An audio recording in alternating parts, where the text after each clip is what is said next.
Si vous regardez cette vidéo, c'est que vous êtes allé sur ma page Une vie violée sur Facebook, qu'un ami vous l'a transmise ou que vous êtes tombé par hasard dessus sur YouTube.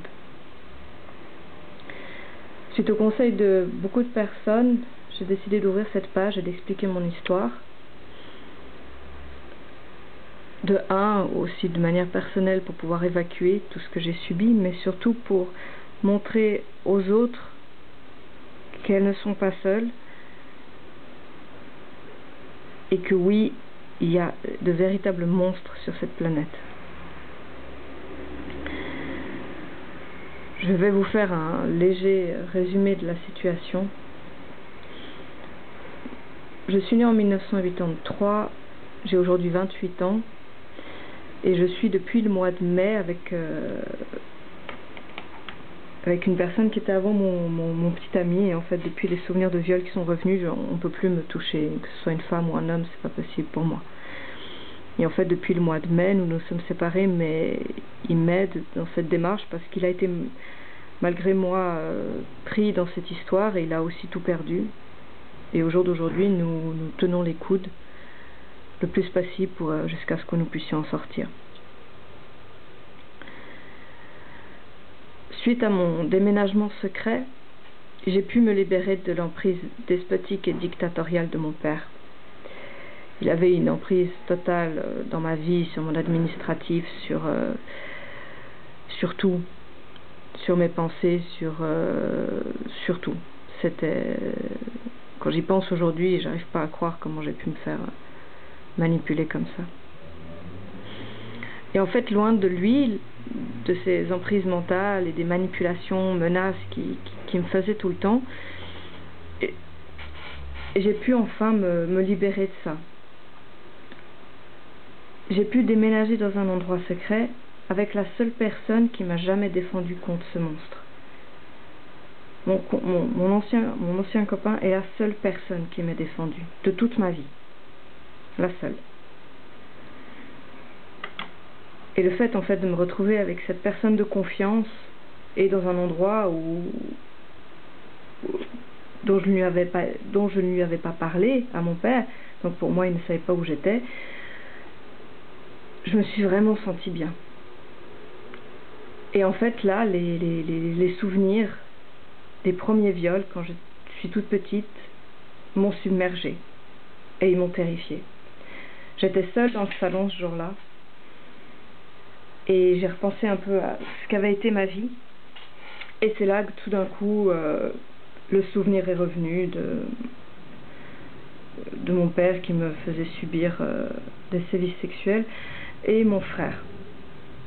Il a amené mon frère à abuser de moi aussi. Par la suite, il y a d'autres souvenirs qui sont revenus, où il y a d'autres hommes.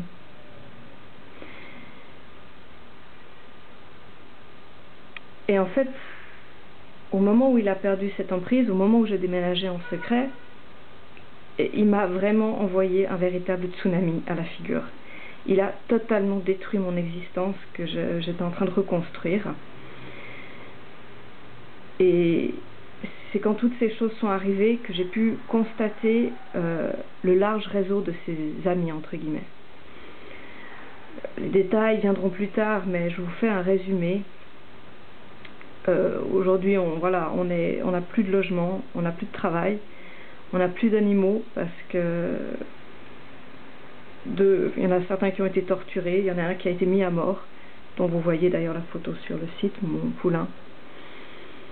Les autres, j'ai décidé de les abandonner parce que je ne pouvais pas supporter de voir mes animaux torturés comme ça et tomber comme des mouches. C'était le seul moyen de pression sur moi qui leur restait pour que je me taise.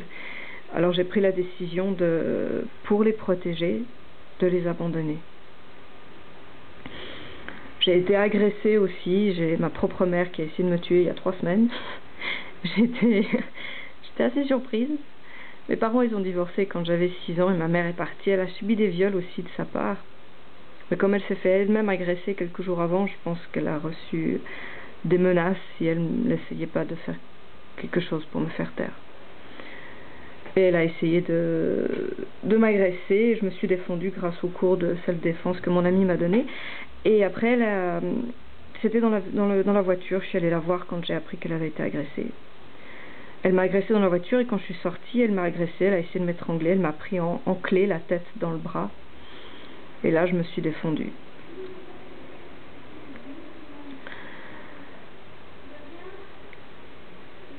Et en fait, bon, ça c'est arrivé il y a 3 semaines, alors que là, je suis en train de vous expliquer ce qui est arrivé au mois d'avril-mai de cette année, 2011. En fait, suite à des nombreuses recherches depuis qu'on a été expulsés de l'endroit où on vivait, mon ami et moi, j'ai compris par l'intervention de ses amis, on va dire ça comme ça, qui faisaient partie d'une sorte de réseau, de mafia pédophile ou quelque chose comme ça. Et j'ai également compris, d'après les discussions que j'ai eues avec ma mère avant qu'elle m'agresse, que apparemment ça faisait partie de la tradition familiale, que ma mère, en quelque sorte, a été vendue à mon père. Ma mère a aussi subi des viols dans sa famille, de la part du prêtre, de la part du médecin, de la part de son père, etc. En fait, depuis mai 2011, mon ami et moi, on vit d'hôtel en hôtel. Là, actuellement, du juillet-août, on a trouvé une sous-location de quelqu'un à qui on a expliqué un peu notre histoire, qui a été très sympa, et qui nous a prêté loué son appartement pendant 2 mois. On la connaissait pas et elle cherchait à louer son appartement, mais malgré notre histoire, elle a été d'accord de nous le louer à nous. En fait, là, à la fin du mois, on doit partir de cet endroit et on n'a pas de nouveau logement. Donc on va devoir retourner dans les hôtels. Et on n'a plus d'argent non plus, donc on se fait un peu aider du social, mais c'est pas ça qui permet de nourrir et de répondre aux frais qui sont engendrés par toutes les recherches qu'on doit faire. En fait, aujourd'hui, il me reste plus rien. Plus rien. Mes amis se sont détournés de moi. Pour la plupart, en fait, j'ai appris qu'ils avaient été payés, donc ils avaient reçu des sortes de compensations pour faire partie de ma vie et pour pouvoir, entre guillemets, contrôler ce qui se passait. Quand j'ai appris ça, j'étais estomaquée. J'ai des mes ex-copains. J'en ai un qui a accepté, mais j'en ai un qui a reçu de l'argent pour ne rien dire, suite à ce que mon père me faisait subir, c'est-à-dire qu'il était au courant et qu'il n'a rien fait, et en plus il a reçu de l'argent en échange. Et il y en a un qui a été payé en prostituée. Il y en a un qui m'a avoué tout ça, parce que justement, lui, il a accepté aussi des compensations, mais quand je suis allée le voir et que je lui ai expliqué que maintenant j'étais au courant de ce que mon père me faisait, entre guillemets, il a décidé pas de changer de camp, mais de m'aider. Et je veux dire, pour moi, je veux dire, ok, voilà, il a été infidèle, il s'est tapé des prostituées, il s'est tapé des tas de nanas, alors que moi je pensais qu'il était fidèle, mais il a décidé de prendre ma défense aujourd'hui, enfin en tout cas de m'aider dans mon histoire. Donc en fait, il me reste plus rien à part une furieuse envie de le mettre en morceaux, mon père et ses amis proches qui ont massacré ma vie, qui ont massacré mes bêtes, qui ont aussi massacré mon ami, parce que il a vraiment mis sa vie en péril pour m'aider. Et ça, je vous expliquerai comment ça se fait et les preuves que j'ai.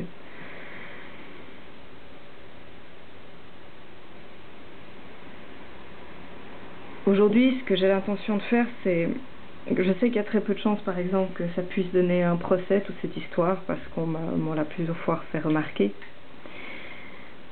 Et moi, ce que je veux, c'est montrer le vrai visage de mon père, parce qu'il se présente comme une personne absolument incroyablement géniale, un conjoint super, un papa super, il fait partie d'associations monoparentales, c'est-à-dire de familles qui se retrouvent, de femmes qui se retrouvent seules, et par hasard c'est le seul homme au milieu de toutes ces femmes, c'est d'ailleurs là-bas qu'il trouve ses victimes. Quand j'ai informé la présidente, elle n'a rien voulu entendre. Et il organise des week-ends camping avec les enfants et ce genre de choses. Aujourd'hui, je vous parle de ce qui se passe aujourd'hui. D'ailleurs, ça me rend malade. Et En fait, actuellement, je suis obligée d'avancer très prudemment parce qu'il a, outre les viols, il avait la main mise sur la totalité de ma vie, de mon administratif et de mes finances. Je ne contrôlais rien. J'avais droit à aucun regard sur quoi que ce soit, et c'est que maintenant que je me rends compte de la catastrophe, la situation catastrophique dans laquelle je suis. Défaut dans les titres, moi je me rappelle oui, il y a certaines choses dont j'étais consciente, après j'avais pas vraiment le choix, c'était toujours sous menace ou ce genre de choses, mais il m'a fait ouvrir plus de 9 comptes différents dans les banques, j'ai eu plusieurs cartes de crédit, il en avait des à disposition. Enfin, c'est toute une histoire extrêmement compliquée, extrêmement large. Je vais essayer de faire des vidéos assez concises, avec des sujets bien clairs, en évitant de m'égarer, parce qu'évidemment c'est extrêmement complexe et il y a beaucoup de choses qui expliquent beaucoup d'autres choses. C'est pas facile de pas se perdre en fait dans les explications. Généralement quand j'explique cette histoire, je mets environ 2 à 3 heures de temps pour expliquer verbalement à quelqu'un. Donc on va essayer de faire des vidéos de 15 minutes pour pas que vous en ayez trop dans la patate en un seul coup. Je vais essayer de les faire régulièrement, peu à peu. Si vous avez des questions, vous n'avez pas compris quelque chose, mettez-moi un message sur la page Facebook, il n'y a pas de problème, je vous réponds le plus clairement possible. Je ne peux malheureusement pas donner des informations sur les noms des personnes ou les lieux exacts où ça se situe, parce que actuellement je ne vais pas me mettre dans une situation plus difficile que celle dans laquelle je suis. Donc j'ai envisagé des noms d'emprunt. Je vais voir qu'est-ce que je peux faire pour faire des vidéos un petit peu plus attractives, peut-être essayer, je sais pas, de trouver quelque chose pour masquer mon visage, mais que vous puissiez me voir malgré tout.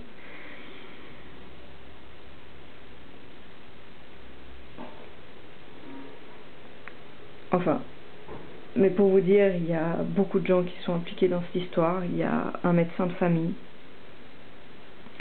il y a des policiers, il y a des gens dans l'administratif.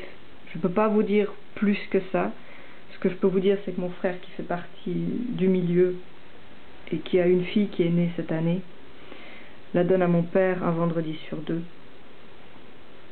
Et qu'en compensation, je sais qu'il a eu une situation financière qui s'est largement améliorée. Et ce que je peux vous dire, c'est que cette personne est juriste. Mon frère est juriste, donc de toute façon, ils ont, entre guillemets, une sorte de... Sa femme aussi, d'ailleurs, qui est au courant de tout, puisqu'on en a parlé à Noël. Ils ont... Enfin, je veux dire, c'est vraiment... Il faut voir comme si, justement, ce genre de... Ça se passait entre familles, ça reste dans la famille, on reste entre nous, on essaye de, justement, on se couvre les uns les autres. S'il y en a un qui commence à parler, bon, on fera en sorte qu'il se taise de toutes les manières possibles. Voilà, je veux dire, je vous raconte pas le nombre d'accidents, de motos, de voitures, les agressions, les menaces, enfin les bâtons qu'on vous met dans les roues, c'est incroyable. À chaque fois que je fais un pas en avant, il y a quelqu'un pour me taper dessus. Comme actuellement d'ailleurs avec le procureur, je vous ai mis un message, sur le site qui vous explique que le procureur qui me convoque suite à ma plainte, pour avoir des précisions, m'interdit, évidemment verbalement parce qu'il n'a pas été d'accord de le faire par écrit, que j'ai une toute autre présence lors de cet entretien. C'est-à-dire que je suis censée me retrouver seule avec 2 hommes, un greffier et le procureur, dans une salle fermée alors que je suis une victime de viol. Ce qui est totalement contraire à la loi déjà de 1, parce que si vous regardez l'article 107 alinéa 1, il est précisé que j'ai le droit à avoir un conseil juridique de mon choix. Et il m'enlève ce droit. Et ça, c'est pas normal. Et quand vous lui demandez de faire ça par écrit, il n'y a plus personne. Donc là, évidemment, j'ai appelé pour pouvoir avoir une femme, sous prétexte justement du fait que je ne pouvais pas me retrouver seule dans une pièce avec ne serait-ce qu'un homme ou 2 hommes, c'est pas possible. Donc voilà un résumé de la situation. Et la prochaine vidéo suivra.